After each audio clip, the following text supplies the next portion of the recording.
کبھی ہم نے سوچا ہے کہ یہ جو ہمارے منہ میں زبان ہے، جو صرف گوشت کا لوتھڑا ہے، اس کی قوت کتنی ہے؟ ایک شخص کلمہ پڑھتا ہے لا الہ الا اللہ، اس زبان سے کلمہ پڑھتا ہے، مسلمان ہو گیا۔ اس کے قول میں اللہ نے اتنی طاقت رکھی ہے۔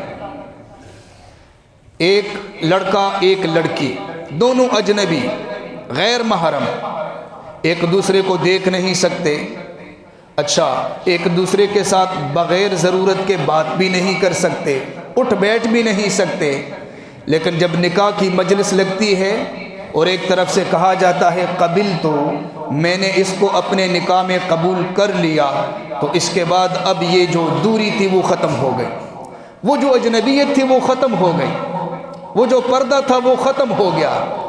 اب یہ ایک دوسرے کے قریب ہو جاتے ہیں، اب یہ ایک دوسرے کے ساتھ رہتے ہیں، ایک دوسرے کے غم خوار ہوتے ہیں اور ایک دوسرے کی ہمدردی رکھتے ہیں،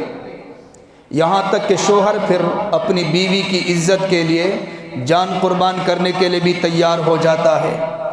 اور بیوی شوہر کی خاطر کتنی مشقتیں برداشت کرتی ہے۔ یہ رشتہ کہاں سے آیا ہے؟ یہ ایک جملہ تھا قبل تو میں نے قبول کیا، بس زبان کا ایک قول، تو اللہ نے زبان میں اتنی طاقت رکھی ہے اور اس کے قول میں اللہ نے اتنی طاقت رکھی ہے، اور یہ پھر ایسا رشتہ ہوتا ہے جو محبت کا رشتہ ہے، پیار کا رشتہ ہے،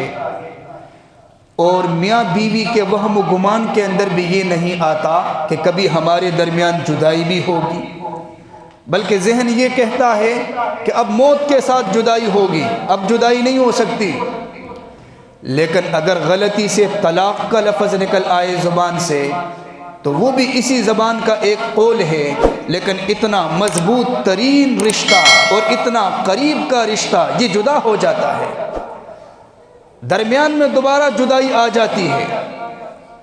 وہ عورت غیر محرم بن جاتی ہے۔ تو اللہ نے اس زبان کے قول میں کتنی طاقت رکھی ہے، کتنی زیادہ طاقت اللہ تعالیٰ نے رکھی ہے،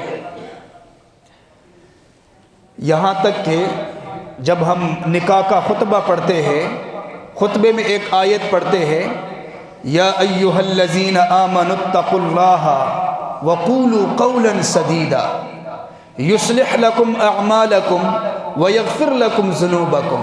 یہ نکاح کے خطبے میں پڑھتے ہیں، یہ ثابت بھی ہے شریعت کے اندر۔ تو گویا کہ خطبے کے وقت یہ اللہ کی طرف سے ایک تعلیم دی جاتی ہے کہ یہ رشتہ جو آپس میں جڑا رہے گا اور پیار محبت کی فضا رہے گی، لیکن دو باتوں کا اہتمام ضروری ہے، یہ دلہا اور دلہن کو دو باتوں کا اہتمام ضروری ہے۔ نمبر ایک یا ایھا الذین آمنوا اتقوا اللہ، اللہ سے ڈرو، اللہ کا خوف دل میں رکھو، تقوی۔ نمبر دو وقولوا قولا سدیدا، اور سیدھی بات کہو، سچ بولو، جھوٹ سے بچو۔ نمبر ایک اپنی زبان پر کنٹرول رکھو، نمبر دو گناہوں سے بچو۔ فرمایا جب ان دو باتوں کا اہتمام کرو گے،